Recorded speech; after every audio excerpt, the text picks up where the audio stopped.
Hi guys, welcome back to my channel. ನಾನು ಇವತ್ತು JRGL ಅನ್ನೋ ಸಬ್ಜೆಕ್ಟ್ನ ಮಾಡ್ತಿದ್ದೀನಿ. ಅದರೊಳಗೆ ಇಂಡಿಯನ್ ರಿಜಿಸ್ಟ್ರೇಷನ್ ಆ್ಯಕ್ಟ್ 1908 ಅನ್ನೋ ಚಾಪ್ಟರ್ನ ಮಾಡ್ತಿದ್ದೀನಿ. ಫಸ್ಟ್ ಆ ಚಾಪ್ಟರ್ದು ಸ್ವಲ್ಪ ಇಂಟ್ರಡಕ್ಷನ್ ಕೊಡ್ತೀನಿ. ಏನಂತಂದರೆ ಈ ಚಾಪ್ಟರಲ್ಲಿ ಇನ್ಸ್ಟ್ರೂಮೆಂಟ್ಸ್ ಅಂತ ಇರುತ್ತೆ. ಇನ್ಸ್ಟ್ರೂಮೆಂಟ್ ಅಂದರೆ ಒಂದು document that creates any right, title or interest. ಯಾವುದೇ ಒಂದು ರೈಟು, ಟೈಟಲು, ಇಂಟ್ರೆಸ್ಟು ಕ್ರಿಯೇಟ್ ಆಗುತ್ತೆ. ಆ document for example like sale deed, transfer deed, exchange deed, gift deed, decree, ಆ ಥರ ಡಾಕ್ಯುಮೆಂಟ್ಸ್ ಎಲ್ಲ ರಿಜಿಸ್ಟ್ರೇಷನ್ ಮಾಡಿಸ್ಬೇಕಾಗತ್ತೆ. ಯಾರ ಹೆಸರಲ್ಲಿ ರಿಜಿಸ್ಟ್ರೇಷನ್ ಮಾಡಿಸ್ಬೇಕು ಅಂದರೆ ಯಾರ ಹೆಸರಲ್ಲಿ ರೈಟು, ಟೈಟಲು, ಇಂಟ್ರೆಸ್ಟು ಬರಬೇಕು, ಕ್ರಿಯೇಟ್ ಆಗಬೇಕಂತ ಇರುತ್ತೋ ಅವ್ರ ಹೆಸರಲ್ಲಿ ರಿಜಿಸ್ಟ್ರೇಷನ್ ಮಾಡಿಸ್ಬೇಕಾಗತ್ತೆ. ಈ ಚಾಪ್ಟರಲ್ಲಿ ಏನು ಬೇಸಿಕಲಿ ಅಂತ ಹೇಳ್ತಾರೆ ಅಂದರೆ ಯಾವಾಗ ರಿಜಿಸ್ಟ್ರೇಷನ್ ಮಾಡಿಸ್ಬೇಕು, ಯಾರ ಹತ್ರ ರಿಜಿಸ್ಟ್ರೇಷನ್ ಮಾಡಿಸ್ಬೇಕು, ಎಲ್ಲೋಗಿ ರಿಜಿಸ್ಟ್ರೇಷನ್ ಮಾಡಿಸ್ಬೇಕು, ಎಲ್ಲನೂ ಇನ್ ಡೀಟೇಲಾಗಿ ಈ ಚಾಪ್ಟರಲ್ಲಿ ನೋಡೋಣ. ಏನಂತಂದರೆ ಎಕ್ಸಾಂಪಲ್ ಕೊಡೋದಾದರೆ ನಿಮ್ಮ ಮನೆ ಯಾವ್ದಾದ್ರು ನಿಮ್ಮ ಹೆಸರಲ್ಲಿ ರಿಜಿಸ್ಟ್ರೇಷನ್ ಮಾಡಿಸ್ಕೊಬೇಕು ಅಂತ ಅಂದರೆ ನೀವು ಹೋಗ್ಬಿಟ್ಟು ರಿಜಿಸ್ಟ್ರೇಷನ್ ಆಫೀಸಲ್ಲಿ ರಿಜಿಸ್ಟ್ರೇಷನ್ ಮಾಡಿಸ್ತಿರಲ್ಲ ನಿಮ್ಮ ಹೆಸರಲ್ಲಿ, ಅದೇ ಹೆಂಗೆ ಮಾಡಿಸೋದು ಅಂತೆಲ್ಲ ಈ ಚಾಪ್ಟರಲ್ಲಿ ಕಲ್ತ್ಕೊಳ್ಳೋಣ. ಫಸ್ಟು ನಾವು ಇದು ಬಂದ್ಬಿಟ್ಟು ಮಿನಿಮಮ್ 4 ಮಾರ್ಕ್ಸ್ ಟು 8 ಮಾರ್ಕ್ಸ್ ಇದೆ ವೆಯ್ಟೇಜ್ ಇದ್ರದ್ದು. ಮೀನಿಂಗ್ ಬಂದ್ಬಿಟ್ಟು means recording the content of the document with the register. ನಿಮ್ಮದು ಡಾಕ್ಯುಮೆಂಟಲ್ಲಿ ಏನೇನು ಕಾಂಟೆಂಟ್ ಇದೆಯೋ ಅದನ್ನು ರಿಜಿಸ್ಟರ್ ಹತ್ರ ರೆಕಾರ್ಡ್ ಮಾಡುವಂಥದ್ದು. ಪರ್ಪಸ್ ಆಫ್ ದಿಸ್ ಆ್ಯಕ್ಟ್ ಅಂದರೆ giving the information of the people regarding legal rights and obligation arise from the particular property. ಒಂದು particular ಪ್ರಾಪರ್ಟಿಯಿಂದ ಯಾವ ಥರ ಲೀಗಲ್ ರೈಟ್ಸ್ ಇದೆ ಮತ್ತು ಒಬ್ಲಿಗೇಷನ್ ಏನೇನು ಅರೈಸ್ ಆಗುತ್ತೆ ಅಂತೆಲ್ಲ ತಿಳಿಸ್ಕೊಡೋವಂಥದ್ದು ಇದ್ರದ್ದು ಪರ್ಪಸ್ಸು. ಆಬ್ಜೆಕ್ಟಿವ್ಸ್ ಆಫ್ ರಿಜಿಸ್ಟ್ರೇಷನ್ ಏನೇನು ಆಬ್ಜೆಕ್ಟಿವ್ಸ್ ಅಂತ ಅಂದರೆ ಇದ್ರದ್ದು to prevent fraud and forgery. ಯಾವುದೇ ಥರ ಫ್ರಾಡು, ಫೋರ್ಜರಿ ಏನೋ ಆಗದಿರೋ ಥರ ನೋಡ್ಕೊಳ್ಳೋವಂಥದ್ದು. To secure the interest of the person dealing in immovable property. ಒಬ್ಬ ಪರ್ಸನ್ ಇವಾಗ ಯಾವ್ದಾದ್ರು ಇನ್ವೆಸ್ಟ್ ಮಾಡಬೇಕು ಅಂದರೆ ತಕ್ಷಣ ನಾವು ಸೈಟ್ ತೊಗೊತಾರೆ. ನಿಮ್ಮ ಪೇರೆಂಟ್ಸ್ ಯಾರು ಸೈಟ್ ತೊಗೊಳಕ್ಕೆ ಇನ್ವೆಸ್ಟ್ ಮಾಡ್ತಾರೆ, ಯಾಕೆಂದರೆ ಅವ್ರಿಗೆ ನಂಬಿಕೆ ಇದೆ ರಿಟರ್ನ್ ಬರುತ್ತೆ, ಸೈಟ್ ತೊಗೊಂಡ್ರೆ ನಮಗೆ ಇನ್ನೂ ಜಾಸ್ತಿ ಅಮೌಂಟ್ ರಿಟರ್ನ್ ಬರುತ್ತೆ ಅಂತ ನಂಬಿಕೆ ಇದೆ. ಆ ಇಂಟ್ರೆಸ್ಟ್ನ ಉಳಿಸ್ಕೊಂಡು ಹೋಗೋಕ್ಕೋಸ್ಕರ ಇದನ್ನು ಮಾಡಿದ್ದಾರೆ. ಓಕೆನಾ. ಟು ಅವಾಯ್ಡ್ ಬೇನಾಮಿ ಅಂದರೆ ಓನರ್ ಇಲ್ಲದೆ ಇರೋವಂಥ ಪ್ರಾಪರ್ಟಿಗೆ ಬೇನಾಮಿ ಅಂತಾರೆ. ಆ ಥರ ನೇಮೇ ಇಲ್ದಿರೋ ಟ್ರಾನ್ಸಾಕ್ಷನ್ ಎಲ್ಲ ಅವಾಯ್ಡ್ ಮಾಡೋದಕ್ಕೋಸ್ಕರ. Next to creating a proper legal records ಇವ್ರದ್ದು, ಈ ಸೈಟು ಇವ್ರದ್ದು ಅಂತೆಲ್ಲ ರೆಕಾರ್ಡ್ನ ಕ್ರಿಯೇಟ್ ಮಾಡೋದಕ್ಕೆ ಹೆಲ್ಪ್ ಆಗುತ್ತೆ. ಇದರೊಳಗೆ ನಾನು ಆಲ್ರೆಡಿ ಹೇಳಿದ್ನಲ್ಲ ಟೈಮ್ ಲಿಮಿಟ್ಸ್ ಅದೆಲ್ಲ ಕಲ್ತ್ಕೋತೀವಿ ಈ ಚಾಪ್ಟರಲ್ಲಿ ಅಂತ. First time limits for registration ಅಂತ ನೋಡೋಣ. ಓಕೆನಾ. ಸೆಕ್ಷನ್ 23 ಫಸ್ಟ್ ಸೆಕ್ಷನ್ ಬಂದ್ಬಿಟ್ಟು the act provides that document must be present before the register for registration within A 4 months of it's execution ಅಂದರೆ ಏನಂತ ಹೇಳ್ತೀನಿ. ಫಸ್ಟು ಇವಾಗ ಒಂದು ಸೈಟ್ ತೊಗೋಬೇಕು ಅಂದಾಗ ನೀವು ನೋಡ್ತಾ ಇರ್ತೀರ ಸೈಟ್ಗಳನ್ನೆಲ್ಲ. ಒಂದು ಸೈಟ್ ಇಷ್ಟ ಆಗುತ್ತೆ, ಅವ್ರಿಗೂ ಪ್ರೈಸು ಎಲ್ಲ ಮ್ಯಾಚ್ ಆಗುತ್ತೆ. ಅವಾಗ ನೀವೇನು ಮಾಡ್ತೀರಾ, ಒಂದು ಪೇಪರಲ್ಲಿ ಸೈನ್ ಹಾಕ್ತೀರಾ ಇಬ್ಬರೂ. ಅದನ್ನು ಎಕ್ಸಿಕ್ಯೂಷನ್ ಒಪ್ಪಂದಕ್ಕೆ ಬರ್ತೀರಾ, ಅದನ್ನು ಎಕ್ಸಿಕ್ಯೂಷನ್ ಅಂತಾರೆ. ಆ ಎಕ್ಸಿಕ್ಯೂಷನ್ ಆಗಿ 4 months ಒಳಗಡೆ ನಿಮ್ಮಿಬ್ರಿಗೂ ಒಪ್ಪಿಗೆ ಆಗಿ 4 months ಒಳಗಡೆ ನೀವು ಅದನ್ನು ರಿಜಿಸ್ಟ್ರೇಷನ್ ಮಾಡಿಸ್ಬೇಕಾಗುತ್ತೆ. ಅದನ್ನೇ ಸೆಕ್ಷನ್ 23 ಹೇಳಿದೆ. ಓಕೆನಾ. ನೆಕ್ಸ್ಟು ನಾವು ಸೆಕ್ಷನ್ 24ನ ಆಮೇಲೆ ನೋಡೋಣ. ಸೆಕ್ಷನ್ 25ನ ಫಸ್ಟ್ ನೋಡ್ಬಿಡ್ತೀನಿ. ಏನಂತಂದರೆ ಸೆಕ್ಷನ್ 25ಅಲ್ಲಿ register is authorized to consider delay to file the document for registration. Register may provide extension up to 4 months and fine up to 10 times of registration fees as prescribe for the register. ಇದ್ರೊಳಗೆ ಏನಂತ ಹೇಳ್ತಾರೆ ಅಂತ ಅಂದರೆ 4 months ಒಳಗಡೆ registration ಮಾಡಿಸ್ಬೇಕು ಅಂತ compulsory ಇದೆ. But ನೀನು ಮಾಡ್ಸೋಕ್ಕಾಗಿಲ್ಲ, ಮರ್ತೋಯ್ತು, ಅಥವಾ ಏನೋ ರೀಸನ್ಸಿಂದ ಮಾಡ್ಸೋಕ್ಕಾಗಿಲ್ಲ ಅಂದರೆ ಎಕ್ಸ್ಟೆನ್ಷನ್ ಇನ್ನೂ 4 months ಎಕ್ಸ್ಟ್ರಾ ಕೊಡ್ತಾರೆ ಅವರು ಎಕ್ಸ್ಟೆನ್ಷನು. ಆದರೆ ನೀನು ಫಸ್ಟ್ 4 monthsಲ್ಲಿ ಮಾಡಬೇಕಾದ್ರೆ ಒಂದು ರಿಜಿಸ್ಟ್ರೇಷನ್ ಫೀಸ್ ಅಂತ ಕಟ್ಟಿರ್ತೀಯಲ್ಲ, ಅದಕ್ಕೆ 10 times ಕಟ್ಟಬೇಕು ಫೈನ್ ಆಗಿ. ಅದನ್ನೇ ಸೆಕ್ಷನ್ 25 ಹೇಳುತ್ತೆ. ಇವಾಗ ಸೆಕ್ಷನ್ 24 ನೋಡೋಣ. ಫಸ್ಟ್ ನಾನು ಎಕ್ಸಾಂಪಲ್ ಕೊಡ್ತೀನಿ ಸೆಕ್ಷನ್ 24 ಅಲ್ಲಿ. ಏನಂದರೆ ನಾನು ಏನು ಕೆಲಸ ಮಾಡ್ತಿರ್ತೀನಲ್ಲ, ಅದು ಬೆಂಗಳೂರಲ್ಲಿ ಕೆಲಸ ಮಾಡ್ತಿರ್ತೀನಿ. 2 areasಲ್ಲಿ ಫ್ರೀಕ್ವೆಂಟಾಗಿ ನಾನು ಓಡಾಡ್ತಾ ಇರ್ತೀನಿ. ಸೊ ನಾನೇನು ಡಿಸೈಡ್ ಮಾಡ್ತೀನಿ, ನಾನು ಒಂದು ಸೈಟ್ ತೊಗೊಳ್ಳೋಣ, ರೆಸ್ಟ್ ಮಾಡೋಕ್ಕೂ ಜಾಗ ಸಿಗುತ್ತೆ, ನನಗೂ ಇದಾಗುತ್ತೆ, 2 ಕಡೆನೂ ಒಂದೊಂದು ಸೈಟ್ ತೊಗೊಳ್ಳೋಣ ಅಂತ ಪ್ಲ್ಯಾನ್ ಮಾಡ್ತೀನಿ. ನಾನು ಒಂದು ಹೌಸ್ ಓನರ್ನ ಕಾಂಟ್ಯಾಕ್ಟ್ ಮಾಡ್ತೀನಿ, ಅವ್ರದ್ದು ಸೈಟ್ ನೋಡ್ತೀನಿ. 2 areas ಬಂದ್ಬಿಟ್ಟು ಸೌತ್ ಎಂಡ್ ಮತ್ತು ಮಲ್ಲೇಶ್ವರಂ ಅಂತ ತೊಗೊಳ್ಳೋಣ. ಮಲ್ಲೇಶ್ವರಮಲ್ಲಿ ಫಸ್ಟು ನಾನು ಸೈಟ್ ನೋಡ್ತೀನಿ, ನನಗೆಲ್ಲ ಇಷ್ಟ ಆಗುತ್ತೆ. ಇಷ್ಟ ಆಗ್ಬಿಟ್ಟು ಎಕ್ಸಿಕ್ಯೂಷನ್ಗೆ 13th March ಎಕ್ಸಿಕ್ಯೂಷನ್ ಮಾಡ್ತೀನಿ. ಆವಾಗ ಏನಂತಂದರೆ ಅವನು ಜಾಯಿಂಟ್ ಓನರ್ಶಿಪ್ಪಲ್ಲಿ ಇರುತ್ತೆ. ಅಂದರೆ ಜಾಯಿಂಟ್ ಓನರ್ಶಿಪ್ ಅಂದರೆ ಬೇಸಿಕಲಿ ಅಪ್ಪ ಮಗ ಇಬ್ಬರು ಓನರ್ಸ್, ಅಪ್ಪ ಮಗ ಅಲ್ಲ, ಯಾವ್ದಾದ್ರು 2 parties ಜಾಯಿಂಟಾಗಿ ಅದ್ರ ಒಂದು ಸೈಟ್ ಮೇಲೆ ಓನರ್ಶಿಪ್ನ ಇಟ್ಕೊಂಡಿರ್ತಾರೆ. ಅದಕ್ಕೆ ಮಲ್ಲೇಶ್ವರಮಲ್ಲಿ ಅಪ್ಪಂದೇ ನಾನು ಡೀಲ್ ಮಾಡ್ತಿದ್ದೆ ಅಪ್ಪನ ಹತ್ರ, ಅವ್ರದ್ದೇ ಎಲ್ಲ ರೈಟ್ಸ್ ಇತ್ತು. ಸರಿ ಪರ್ಮಿಷನ್ ಅವ್ರು ಕೊಟ್ಟರು, ಎಕ್ಸಿಕ್ಯೂಷನ್ ಎಲ್ಲ 13th March ಮಾಡಿದೆ. ಆಮೇಲೆ ನಂಗೆ ಗೊತ್ತಾಗುತ್ತೆ ನಾನು ಯಾರ ಹತ್ರ ಡೀಲ್ ಮಾಡಿರ್ತೀನೋ ಅವ್ರ ಮಗನ ಹತ್ರನೂ ಒಂದು ಮಲ್ಲೇಶ್ವರಮಲ್ಲಿ ಸೌತ್ ಎಂಡಲ್ಲಿ ಸೈಟ್ ಇದೆ. ಅಂದರೆ ನಂಗೆ ಮಲ್ಲೇಶ್ವರಮಲ್ಲಿ ಒಂದು ಬೇಕಿತ್ತು, ಸೌತ್ ಎಂಡಲ್ಲಿ ಒಂದು ಬೇಕಿತ್ತು. ನಾನು ಮಲ್ಲೇಶ್ವರಮಲ್ಲಿ ಆಗಲೇ ಎಕ್ಸಿಕ್ಯೂಷನ್ ಮಾಡಿದ್ದೀನಿ. ಸೌತ್ ಎಂಡಲ್ಲೂ ಒಂದು ಸೈಟ್ ಇದೆ ಅಂತ ಗೊತ್ತಾಗುತ್ತೆ. ಆದರೆ ಅದಕ್ಕೆ ಸನ್ ಪರ್ಮಿಷನ್ ಬೇಕಾಗುತ್ತೆ. ಅಂದರೆ ಜಾಯಿಂಟ್ ಓನರ್ಶಿಪ್ ಇರೋದ್ರಿಂದ ಇದ್ರೊಳಗೆ ಫಾದರ್ಸ್ ಪರ್ಮಿಷನ್, ಇದ್ರೊಳಗೆ ಸನ್ ಪರ್ಮಿಷನ್ ಬೇಕಾಗುತ್ತೆ. ಆವಾಗ ಎಲ್ಲ ಇಷ್ಟ ಆಗುತ್ತೆ ನನಗೆ. ಅದನ್ನು 2 ಸೆಪ್ಟೆಂಬರಲ್ಲಿ ಎಕ್ಸಿಕ್ಯೂಟ್ ಮಾಡಿರ್ತೀನಿ. ಈ ಆ್ಯಕ್ಟ್ ಏನು ಹೇಳುತ್ತೆ ಅಂದರೆ, the act provides that document executed by several persons son ಇದರೊಳಗೆ father several person at different ಟೈಮಲ್ಲಿ. ಇದು 2 ಸೆಪ್ಟೆಂಬರು, ಇನ್ನೊಂದು 13th ಮಾರ್ಚ್, ಬೇರೆ ಟೈಮಲ್ಲಿ ಅದನ್ನು ರಿಜಿಸ್ಟ್ರೇಷನ್ಗೆ ನೀವು ಪ್ರೆಸೆಂಟ್ ಮಾಡ್ಬೋದು within 4 months of each execution. ಏನಂತಂದರೆ, ಇವಾಗ ನೀವು 13th ಮಾರ್ಚ್ ಇದನ್ನು ಎಕ್ಸಿಕ್ಯೂಟ್ ಮಾಡಿದ್ದು ಫಸ್ಟ್ನೇದು, ಆವಾಗ ನೀವು ಅಲ್ಲಿಂದ 4 month ಒಳಗಡೆ ಇದನ್ನು ರಿಜಿಸ್ಟ್ರೇಷನ್ ಮಾಡಿಸ್ಬೇಕು. ಇದು 2 ಸೆಪ್ಟೆಂಬರಲ್ಲಿ ಎಕ್ಸಿಕ್ಯೂಟ್ ಮಾಡಿರೋದು ಸೆಕೆಂಡ್ ಒನ್ನ. ಅದನ್ನು ನೀವು 2 ಸೆಪ್ಟೆಂಬರಿಂದ 4 month ಒಳಗಡೆ ನೀವು ಅದನ್ನು ರಿಜಿಸ್ಟ್ರೇಷನ್ ಮಾಡಿಸ್ಬೇಕು. ಇದು 13th ಮಾರ್ಚಿಂದ 4 months ಒಳಗಡೆ ರಿಜಿಸ್ಟ್ರೇಷನ್, ಅದು 2 ಸೆಪ್ಟೆಂಬರಿಂದ 4 months ಒಳಗೆ ರಿಜಿಸ್ಟ್ರೇಷನ್. ಇದನ್ನು ಈ ಸೆಕ್ಷನ್ ಹೇಳುತ್ತೆ. ನೆಕ್ಸ್ಟ್ ನಾವು ಸೆಕ್ಷನ್ 26 ನೋಡೋಣ. ಡಾಕ್ಯುಮೆಂಟ್ ಎಕ್ಸಿಕ್ಯೂಟೆಡ್ ಔಟ್ಸೈಡ್ ಇಂಡಿಯಾದಲ್ಲಿ ಡಾಕ್ಯುಮೆಂಟ್ ಎಕ್ಸಿಕ್ಯೂಟ್ ಆಗಿರುತ್ತೆ. ಯಾವ್ದಂತ ಆವಾಗ ಏನಂತಂದರೆ, ವೆನ್ ದ ರಿಜಿಸ್ಟರ್ ಈ satisfied that the document was executed outside India, it has been presented for the registration within 4 months after the arrival in India, he May accept such document for registration on the payment of registration fees. ಏನಂತಂದ್ರೆ, ನೀನು ಇದಕ್ಕೆ example ಹೇಳೋದಾದರೆ, ನೀನು outside India ಹೋಗಿ settle ಆಗಿಬಿಟ್ಟಿದ್ಯಾ. ನೀನು ಇವಾಗ ಇಂಡಿಯಾದಲ್ಲಿರೋ ಸೈಟ್ನ ನೀನು ಮಾರಬೇಕಂತ decide ಮಾಡಿದ್ಯಾ. ಅಲ್ಲೇ ಯಾರೋ ನಿಮಗೆ ಸಿಗ್ತಾರೆ, ಇಲ್ಲಿ ಇಂಡಿಯಾದಲ್ಲಿ ಪರ್ಚೇಸ್ ಮಾಡಬೇಕು ಸೈಟ್ನ ಅಂತ ಸಿಗ್ತಾರೆ. ನೀವು ಅಲ್ಲೇ ಎಲ್ಲ ಚೆಕ್ ಮಾಡ್ತೀರಾ, ಅವರೆಲ್ಲ ಚೆಕ್ ಮಾಡ್ತಾರೆ ನಿಮ್ಮ ಪ್ರಾಪರ್ಟಿನೇ, ಅವ್ರಿಗೂ ಎಲ್ಲ ಇಷ್ಟ ಆಗುತ್ತೆ. ಅಲ್ಲೇ ಎಕ್ಸಿಕ್ಯೂಟ್ ಮಾಡಿಬಿಡ್ತೀರಾ ಡಾಕ್ಯುಮೆಂಟ್ನ. ಆಮೇಲೆ ಅದನ್ನು ನೀವು ಔಟ್ಸೈಡ್ ಇಂಡಿಯಾದಲ್ಲಿ ಮಾಡಿದ್ರು ಇಲ್ಲಿ ರಿಜಿಸ್ಟ್ರೇಷನ್ ಮಾಡಿಸ್ಬೇಕಲ್ಲ. ಅದಕ್ಕೆ ಟೈಮ್ ಲಿಮಿಟ್ ಏನು ಅಂತಂದರೆ, ನೀವು ವಾಪಸ್ಸು ಇಂಡಿಯಾಗೆ ಬರ್ತೀರಲ್ಲ, ಇಂಡಿಯಾಗೆ ಬಂದಾದಮೇಲೆ 4 months ಒಳಗಡೆ ನೀವು ರಿಜಿಸ್ಟ್ರೇಷನ್ ಮಾಡಿಸ್ಬೇಕಾಗತ್ತೆ. ನೀವು ಮತ್ತು ಯಾರು ನಡುವೆ ಎಕ್ಸಿಕ್ಯೂಷನ್ ಆಗಿರುತ್ತೋ ಅವರು ಎಲ್ಲ ಇಂಡಿಯಾಗೆ ಬಂದಾದಮೇಲೆ 4 months ಒಳಗಡೆ ನೀವು ಅದನ್ನು ಡಾಕ್ಯುಮೆಂಟ್ಸ್ನ ರಿಜಿಸ್ಟ್ರೇಷನ್ ಮಾಡಿಸ್ಬೇಕು. ಮತ್ತು ನೀವು ಪ್ರೂವ್ ಮಾಡಬೇಕು ರಿಜಿಸ್ಟರ್ಗೆ, ನಾವು ಔಟ್ಸೈಡ್ ಇಂಡಿಯಾ ಈ ಥರ ಎಕ್ಸಿಕ್ಯೂಟ್ ಮಾಡಿದ್ದು ಅಂತ ಪ್ರೂವ್ ಮಾಡಬೇಕು. ಅದನ್ನು ಸ್ಯಾಟಿಸ್ಫ್ಯಾಕ್ಷನ್ ಆಗಬೇಕು ರಿಜಿಸ್ಟರ್ಗೆ. ಆಮೇಲೆ ರಿಜಿಸ್ಟ್ರೇಷನ್ ಫೀಸ್ ಮಾಡಿ ಕಟ್ಬಿಟ್ಟು ನೀವು ರಿಜಿಸ್ಟ್ರೇಷನ್ ಮಾಡಿಸ್ಕೊಬೋದು. ಇವಾಗ ನೋಟಿದೆ, document executed outside India which is required compulsory registration in India, it's not valid unless it is registered in India. Execute ಆಗಿದ್ದು ಔಟ್ಸೈಡ್ ಇಂಡಿಯಾ, ನೀವು ಇಂಡಿಯಾದಲ್ಲಿ ರಿಜಿಸ್ಟ್ರೇಷನ್ ಕಂಪಲ್ಸರಿಯಾಗಿ ಮಾಡಿಸ್ಬೇಕು. ಅಲ್ಲಿ ಮಾಡಿಸಿಲ್ಲ ಅಂದರೆ ಎಲ್ಲಿ ತನಕ ನೀವು ರಿಜಿಸ್ಟ್ರೇಷನ್ ಇಂಡಿಯಾದಲ್ಲಿ ಮಾಡಿಸಲ್ವೋ ಅಲ್ಲಿ ತನಕ ಅದು ವ್ಯಾಲಿಡ್ ಆಗಿರಲ್ಲ. ಓಕೆನಾ, ಈ ಪಾಯಿಂಟ್ ಇದೆ ಇರುತ್ತೆ. ನೆಕ್ಸ್ಟ್ ನಾವು ನೋಟ್ ನಂಬರ್ 2 ನೋಡೋಣ. ನೋಟ್ ನಂಬರ್ 2 ಬಂದ್ಬಿಟ್ಟು ರಿಜಿಸ್ಟ್ರೇಷನ್ ಆಫ್ ಡಿಗ್ರಿ. ಇಷ್ಟು ತನಕ ಪ್ರಾಪರ್ಟಿ ರಿಜಿಸ್ಟ್ರೇಷನ್ ಬಗ್ಗೆ ಸ್ವಲ್ಪ ಮಾತಾಡ್ತಿದ್ವಿ. ಇದು ರಿಜಿಸ್ಟ್ರೇಷನ್ ಆಫ್ ಡಿಗ್ರಿ ಅಂದರೆ ಬೇಸಿಕಲಿ ನೀವು ಒಂದು ಕೋರ್ಟಲ್ಲಿ ಫೈಲ್ ಮಾಡಿರ್ತೀರ ಅಂದ್ಕೊಳ್ಳಿ, ಏನೋ ಒಂದು ಕೇಸು, ಅದಕ್ಕೆ ಜಡ್ಜ್ಮೆಂಟ್ ಸಿಕ್ಕಿರುತ್ತೆ. ಅಂದರೆ ನಿಮ್ಮ ಫೇವರಲ್ಲಿ ಏನೋ ಒಂದು ಜಡ್ಜ್ಮೆಂಟ್ ಸಿಕ್ಕಿರುತ್ತೆ ಅಂದ್ಕೊಳ್ಳಿ, ಅದನ್ನು ನೀವು ರಿಜಿಸ್ಟ್ರೇಷನ್ ಮಾಡಿಸ್ಕೊಬೋದು. ಏನಂತಾರೆ ಅಂದರೆ, official decision or order by the court. Official decision ಅಥವಾ ಆರ್ಡರ್ ಬೈ ದ ಕೋರ್ಟ್ ಇರ್ತಲ್ಲ, ಅದನ್ನು ನೀವು ರಿಜಿಸ್ಟ್ರೇಷನ್ ಮಾಡಿಸ್ಕೊಬೋದು.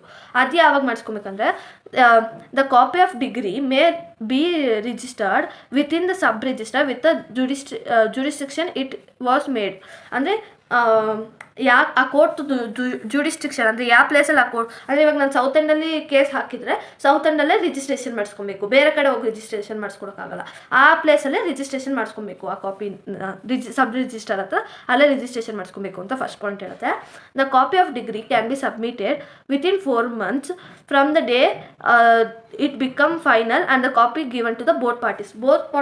ಇಬ್ಬರು ಡಿಸಿಷನ್ ಫೈನಲ್ ಆದಮೇಲೆ ಇಬ್ಬರು ಪಾರ್ಟೀಸ್ಗೂ ಕಾಪೀಸ್ನ ಕಳಿಸ್ತಾರೆ. ಅದಾದಮೇಲೆ ಅಲ್ಲಿಂದ 4 months ಒಳಗಡೆ ನೀವು ಅದನ್ನು ರಿಜಿಸ್ಟ್ರೇಷನ್ ಮಾಡಿಸ್ಕೊಬೋದು ಅಂತ ಈ ಪಾಯಿಂಟ್ ಹೇಳುತ್ತೆ.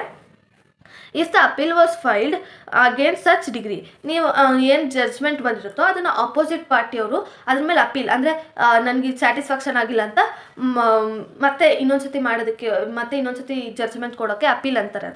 ಅದನ್ನು ಹಾಕಿದಾಗ ಆವಾಗ 2 ಟೈಪ್ ಇರುತ್ತೆ ಆಯಿತಾ. ಇಫ್ ದ ಅಪೀಲ್ ಇಸ್ ಬೇಡ್, ಅಂದರೆ ಅಪೀಲು ಬೇಡ ಅಂದರೆ ರಿಜೆಕ್ಟ್ ಮಾಡೋವಂಥದ್ದು ಅಂತ ಅಂದ್ಕೊಳ್ಳಿ.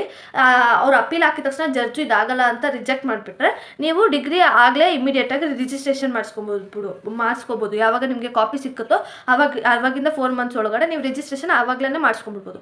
ಅಕಸ್ಮಾತ್ ಅಪೀಲ್ ಈಸ್ ನಾಟ್ ಬೇಡ್ ಅಂದರೆ ರಿಜೆಕ್ಟ್ ಆಗಿಲ್ಲ, ಅಕ್ಸೆಪ್ಟ್ ಮಾಡಿದ್ರು ಅಪೀಲ್ನ ಅಂತ ಅಂದಾಗ the party should wait till appeal period to get over, then the registration of the degree in 4 months from that period. ಏನಂತಂದರೆ ರಿಜೆಕ್ಟ್ ಆಗಿಲ್ಲ, ಅಪೀಲ್ ಕೇಸ್ ಕಂಟಿನ್ಯೂ ಆಯಿತು ಅಂದಾಗ ಆ ಕಂಟಿನ್ಯೂ ಆಗಿ ಅದ್ರದ್ದು ರಿಸಲ್ಟ್ ಬರ್ತಲ್ಲ ಅಲ್ಲಿ ತನಕ ವೆಯ್ಟ್ ಮಾಡಲೇಬೇಕಾಗುತ್ತೆ ಇವನು. ಅದ್ರದ್ದು ರಿಸಲ್ಟ್ ಬಂದಾದಮೇಲೆ ಅಲ್ಲಿಂದ 4 months ಒಳಗಡೆ ಇವನು ರಿಜಿಸ್ಟ್ರೇಷನ್ ಮಾಡಿಸ್ಕೋಬೇಕು ಅದನ್ನು. ಓಕೆನಾ. ನೆಕ್ಸ್ಟ್ ನಾವು ಪ್ಲೇಸ್ ಆಫ್ ಬಿಸ್ನೆಸ್ನ ನೋಡೋಣ. ಇದು ಇಷ್ಟೋ ತನಕ ನೋಡಿದ್ದು ಎಷ್ಟು ಟೈಮೊಳಗೆ ರಿಜಿಸ್ಟ್ರೇಷನ್ ಮಾಡಿಸಿ ಕಂಪ್ಲೀಟ್ ಮಾಡಬೇಕು ಅಂತ. ಇವಾಗ ಯಾವ ಪ್ಲೇಸ್ ಒಳಗೆ ರಿಜಿಸ್ಟ್ರೇಷನ್ ಕಂಪಲ್ಸರಿ ಮಾಡಬೇಕು ಅಂತ ಏನಂತಂದರೆ, document related to immovable property should be registered in the office of sub registrar of sub district within the which whole or part of the property is situated. ಏನಂತಂದರೆ ಇಲ್ಲಿ ನಾನು diagram ಥರ ಒಂದು ಮಾಡಿದ್ದೀನಿ. ಇವಾಗ ನೋಡಿ, ಬೆಂಗಳೂರು ಒಂದು ಡಿಸ್ಟಿಕ್ಕು ಆಯಿತಾ, ಅದು ರಿಜಿಸ್ಟರ್. ಅದರೊಳಗೆ ಬಸವನಗುಡಿ ಬಂದರೆ ಸಬ್ ಡಿಸ್ಟಿಕ್ಕು. ಇದು ಸಬ್ ರಿಜಿಸ್ಟ್ರಾರ್ ಆಫೀಸ್ ಇರುತ್ತೆ ಬಸವನಗುಡಿಲಿ. ಬೆಂಗಳೂರಲ್ಲಿ ರಿಜಿಸ್ಟ್ರೇಷನ್ ಆಫೀಸ್ ಇರುತ್ತೆ. ಇವರು ಬೈಯರು ಸೆಲ್ಲರು ಇಬ್ಬರು ಹೋಗಿ ಇಲ್ಲಿ ರಿಜಿಸ್ಟ್ರೇಷನ್ ಮಾಡಿಸ್ಬೇಕು. ಎಲ್ಲಿ ಪ್ರಾಪರ್ಟಿ ಸಿಚುವೇಟೆಡ್ ಆಗಿರುತ್ತೋ ಆ ಪ್ಲೇಸಲ್ಲಿ ಹೋಗಿ ಅವರು ರಿಜಿಸ್ಟ್ರೇಷನ್ ಮಾಡಿಸ್ಬೇಕು ಅಂತ. ಅಂದರೆ ಬಸವನಗುಡಿಲಿ ಆ ಪ್ರಾಪರ್ಟಿ ಇತ್ತು ಅಂದರೆ ಅಲ್ಲಿರೋ ರಿಜಿಸ್ಟ್ರೇಷನ್ ಆಫೀಸ್ಗೆ ಹೋಗಿ ರಿಜಿಸ್ಟ್ರೇಷನ್ ಮಾಡಿಸ್ಬೇಕಾಗಿರೋದು. ಅದು ಫುಲ್ ಒಂದೊಂದು ಸತಿ 2 ಏರಿಯಾ ಮಧ್ಯೆ ನಿಮ್ಮ ಪ್ರಾಪರ್ಟಿ ಇರುತ್ತೆ ಅಂದ್ಕೊಳ್ಳಿ. ಅವಾಗ ನೀವು ಯಾವ ಏರಿಯಾಗೆ ಬೇಕನ್ನು ಹೋಗಿ ರಿಜಿಸ್ಟ್ರೇಷನ್ ಮಾಡಿಸ್ಕೊಬೋದು. ಫುಲ್ಲಾಗಿ ಆ ಏರಿಯಾದಲ್ಲಿ ಸಿಚುವೇಟ್ ಆಗಿರ್ಬೋದು, ಇಲ್ಲ ಪಾರ್ಟಾಗಿ ಸಿಚುವೇಟ್ ಆಗಿರ್ಬೋದು, ಅಲ್ಲಿ ಹೋಗಿ ರಿಜಿಸ್ಟ್ರೇಷನ್ ಮಾಡಿಸ್ಕೋಬೇಕು. ಇಮ್ಮೂವೇಬಲ್ ಪ್ರಾಪರ್ಟಿ ಅಂದರೆ ಸೈಟು, ಮನೆ ಆ ಥರ. In case document related to other than immovable property ಅಂದರೆ ಮೂವೇಬಲ್ ಪ್ರಾಪರ್ಟೀಸ್ಗಳು can be registered in the office of sub-registrar where the bill of the person is executing document desired to be registered. ಏನಂದರೆ immovable property ಅಂತ other than immovable property ಅಂದರೆ, ನಾನು for example ಅನ್ಕೋತೀನಿ, ನಾನು ಬಾಂಬೆಗೆ ಹೋಗಿರ್ತೀನಿ, ಅಲ್ಲೊಂದು car ಇಷ್ಟಪಡ್ತೀನಿ. ನಾನು ಆ ಕಾರ್ನ ಅಲ್ಲೇ ತೊಗೊಳಕ್ಕೆ ಅಂತ ಪ್ಲ್ಯಾನ್ ಮಾಡ್ತೀನಿ.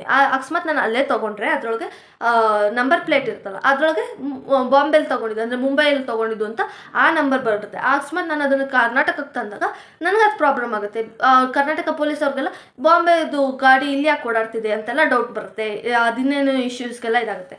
ಆವಾಗ ನನಗೆ ಅಲ್ಲಿ ಗಾಡಿ ತೊಗೊಂಡ್ರು ನನಗೇನಾಗಬೇಕಾಗಿದೆ, ನಂದು ಪ್ಲೇಸ್ ಬಂದಿರೋದು ಕರ್ನಾಟಕ ಅಲ್ವಾ, ಯಾವಾಗಲೂ ಕರ್ನಾಟಕದಲ್ಲಿ ಇರ್ತೀನಲ್ವ, ನಾನು ಇಲ್ಲಿ ರಿಜಿಸ್ಟ್ರೇಷನ್ ಮಾಡಿಸ್ಕೋಬೋದು. ಅದನ್ನೇ ಇದ್ರೊಳಗೆ ಹೇಳ್ತಿದ್ದಾರೆ, ಇಮ್ಮೂವೇಬಲ್ ಪ್ರಾಪರ್ಟಿ ಆಗಿದ್ರೆ ನೀವು ನಿಮಗೆ ಆ ಪರ್ಸನ್ ಎಕ್ಸಿಕ್ಯೂಟ್ ಮಾಡ್ತಿರ್ತಾನಲ್ಲ, ಅಂದರೆ ಯಾರು ಖರೀದಿ ಮಾಡ್ತಿರ್ತಾನಲ್ಲ ಅವನಿಗೆ ಎಲ್ಲಿ ಮನಸ್ಸಿರುತ್ತೋ ಅಲ್ಲಿ ಅವನು ರಿಜಿಸ್ಟ್ರೇಷನ್ನ ಮಾಡಿಸ್ಕೋಬೋದು ಅಂತ ಈ ಪಾಯಿಂಟು ಹೇಳುತ್ತೆ. Document should be next point ನೋಡೋಣ. Document should be presented for the registrar at the office of registration or sub registrar. However, in special cases, the officer may attend the resident of any person to accept the document or will. ಇದ್ರೊಳಗೆ ಏನು ಪಾಯಿಂಟಲ್ಲಿ ಏನು ಹೇಳ್ತಿದೆ ಅಂದರೆ, ನಾವು usually ಹೋಗಿ registration ಮಾಡಿಸ್ಬೇಕಂದ್ರೆ register ಆಫೀಸ್ಗೋ sub register ಆಫೀಸ್ಗೆ ಹೋಗಿ registration ಮಾಡಿಸ್ಕೊಳ್ಳೋದು. But ಈ ಸೆಲೆಬ್ರಿಟೀಸು, ದೊಡ್ಡ ಪೀಪಲ್ಸ್ ಎಲ್ಲ ಇರ್ತಾರಲ್ಲ, ಅವರೆಲ್ಲ ಹೋಗಿ ಅಲ್ಲಿ ಮಾಡಿಸ್ಕೊಳಕ್ಕಾಗಲ್ಲ. ಯಾಕಂದರೆ ಅಲ್ಲಿ ಇಲ್ದಿರೋ ನ್ಯೂಸೆನ್ಸ್ ಎಲ್ಲ ಕ್ರಿಯೇಟ್ ಆಗುತ್ತೆ. ಇವಾಗ ದೀಪಿಕಾ ಪಟ್ಕೊಂಡೆ ಅವರೆಲ್ಲ ಯಾವ್ದಾದ್ರು ಸೈಟ್ ತೊಗೊಂಡ್ರೆ, ಯಶು ಅವರೆಲ್ಲ ಸೈಟ್ ತೊಗೊಂಡಾಗ ಏನಾಗುತ್ತೆ ಅಂದರೆ ಅವ್ರ ಮನೆಗೇ ರಿಜಿಸ್ಟ್ರೇಷನ್ ಆಫೀಸರ್ ಬಂದುಬಿಟ್ಟು ರಿಜಿಸ್ಟ್ರೇಷನ್ ಮಾಡಿಸ್ಕೊಂಡು ಹೋಗ್ತಾರೆ. ಈ ಥರನೂ ಮಾಡ್ಬೋದು ಅಂತ ಈ ಪಾಯಿಂಟ್ ಹೇಳುತ್ತೆ. ಓಕೆನಾ.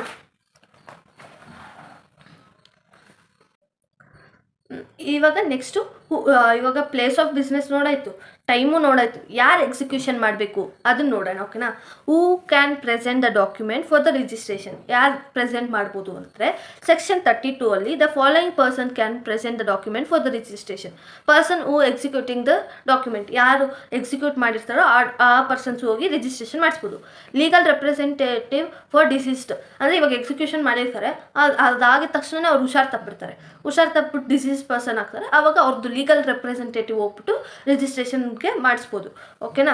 The person having A special authority of attorney ಅಂದರೆ ಏನಂದರೆ, ಇವಾಗ ನಾನು ಹೇಳಿದ್ನಲ್ಲ ಫಾರಿನಲ್ಲೆಲ್ಲ ಎಕ್ಸಿಕ್ಯೂಷನ್ ಆಗುತ್ತೆ ಅಂತ. ಅವಾಗ ಅಕಸ್ಮಾತ್ ಅವ್ರು ಫಾರಿನಿಂದ ಬರೋ ಸಿಚುವೇಷನಲ್ಲಿ ಇರೋಲ್ಲ. ಅವಾಗ ಏನು ಮಾಡ್ತಾರೆ ಅವರು, ಒಂದು ಪರ್ಸನ್ಗೆ ಸ್ಪೆಷಲ್ ಪವರ್ ಕೊಟ್ಟಿರ್ತಾರೆ, ಅಟಾರ್ನಿ ಪವರ್ನ ಸ್ಪೆಷಲ್ ಪವರ್ ಕೊಟ್ಟಿರ್ತಾರೆ. ಆ ಪರ್ಸನ್ನು ಎಕ್ಸಿಕ್ಯೂಷನ್ನ ಮಾಡ್ಬೋದು ಇಲ್ಲಿ. ಓಕೆನಾ. ಆ ಸ್ಪೆಷಲ್ ಪರ್ಸನ್ ಇವನು ಮಾಡ್ಬೋದು. Assignee of the owner of the property ಅಂದರೆ ಈ ಅಸೈನಿ ಬರೋದು ಯಾವಾಗ ಅಂದರೆ ಕಂಪ್ನಿಯ ಅದು ಪರ್ಸನ್ ಅಲ್ವಲ್ಲ ಕಂಪ್ನಿ, ಆ ಕಂಪ್ನಿ ಪರವಾಗಿ ಯಾರು ಬರಬೇಕು. ಅವ್ರು ಯಾರು ಬರ್ತಾರೆ ಅಂದರೆ ಆ ಕಂಪ್ನಿ ಏನಾದ್ರು ಪರ್ಚೇಸ್ ಮಾಡಿದ್ರೆ ಅಸೈನಿ ಬಂದುಬಿಟ್ಟು ಅದನ್ನು ರಿಜಿಸ್ಟ್ರೇಷನ್ ಮಾಡಿಸ್ಕೊಂಡು ಹೋಗ್ತಾರೆ. The person claiming under the document ಅಂದರೆ ಜಾಯಿಂಟ್ ಓನರ್ಶಿಪ್ಪಲ್ಲಿ ಇಬ್ಬರಿಬ್ರು ಇರ್ತಾರಲ್ಲ, ಇಬ್ಬರಲ್ಲಿ ಯಾರು ಒಬ್ಬರು ಬಂದುಬಿಟ್ಬೇಕಿದೆ ಆ ಅಂಡರಲ್ಲಿ ಡಾಕ್ಯುಮೆಂಟಲ್ಲಿ ಬರೋರು ರಿಜಿಸ್ಟ್ರೇಷನ್ನ ಮಾಡಿಸ್ಬೋದು. ಈ ಈ 5 ಜನ ಪರ್ಸನ್ ಅಷ್ಟೇ ರಿಜಿಸ್ಟ್ರೇಷನ್ಗೆ ಬರಬೇಕು. ಓಕೆನಾ. They have to accept the execution and sign of the document in the present of registration. ಅಂದರೆ ನೀವು ರಿಜಿಸ್ಟ್ರೇಷನ್ ಅನ್ನೋದು ಆಫೀಸು, ಅದರೊಳಗೆ ಎಲ್ಲ ನಿಮ್ಮ ಡಾಕ್ಯುಮೆಂಟ್ ಎಲ್ಲ ರಿಜಿಸ್ಟ್ರೇಷನ್ ಮಾಡಿಸೋದು ರಿಜಿಸ್ಟ್ರಾರ್ ಆಯಿತಾ.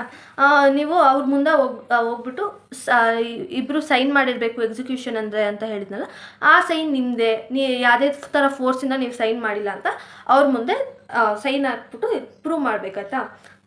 ಮತ್ತು it is an immaterial whether the registration is mandatory or optional, but if it is presented for registration by the person other than the above person mentioned in such presentation, the complete incorporation and the registration document is void. ಏನಂತಂದರೆ ಇದರೊಳಗೆ ಏನು ಹೇಳುತ್ತೆ ಅಂದರೆ, ನೀವು registration mandatory ಇರಲಿ ಆಪ್ಷನೇ ಇರಲಿ ಏನೇ ಆಗಿರಲಿ, ನೀವು ಕೆಲವೊಂದು ಡಾಕ್ಯುಮೆಂಟ್ಸ್ಗೆ ಆಪ್ಷನ್ ಇರುತ್ತೆ ರಿಜಿಸ್ಟ್ರೇಷನ್, ಕೆಲವೊಂದು ಡಾಕ್ಯುಮೆಂಟ್ಸ್ಗೆ ಮ್ಯಾಂಡೇಟರಿ ಇರುತ್ತೆ. ಯಾವುದೇ ಥರ ಇದ್ರೂ ಈ 5 ಪರ್ಸನ್ ಇದ್ದಾರಲ್ಲ, ಆ ಪರ್ಸನ್ನೇ ಬಂದುಬಿಟ್ಟು ರಿಜಿಸ್ಟ್ರೇಷನ್ ಮಾಡಿಸ್ಬೇಕಾಗತ್ತೆ. ಆ ಪರ್ಸನ್ ಅಲ್ಲದೆ ಬೇರೆ ಪರ್ಸನ್ ಬಂದುಬಿಟ್ಟು ರಿಜಿಸ್ಟ್ರೇಷನ್ ಮಾಡಿಸಿದ್ರೆ ಆ ಡಾಕ್ಯುಮೆಂಟ್ನ ವಾಯ್ಡ್ ಅಂತ ಕರೀತಾರೆ. ಆ ಡಾಕ್ಯುಮೆಂಟ್ ವ್ಯಾಲಿಡ್ ಇರಲ್ಲ. ಓಕೆನಾ. ಹಂಗೆ ಮಾಡ್ಸೋಕ್ಕಾಗೋದು ಇಲ್ಲ ರಿಯಲ್ ಲೈಫಲ್ಲಿ.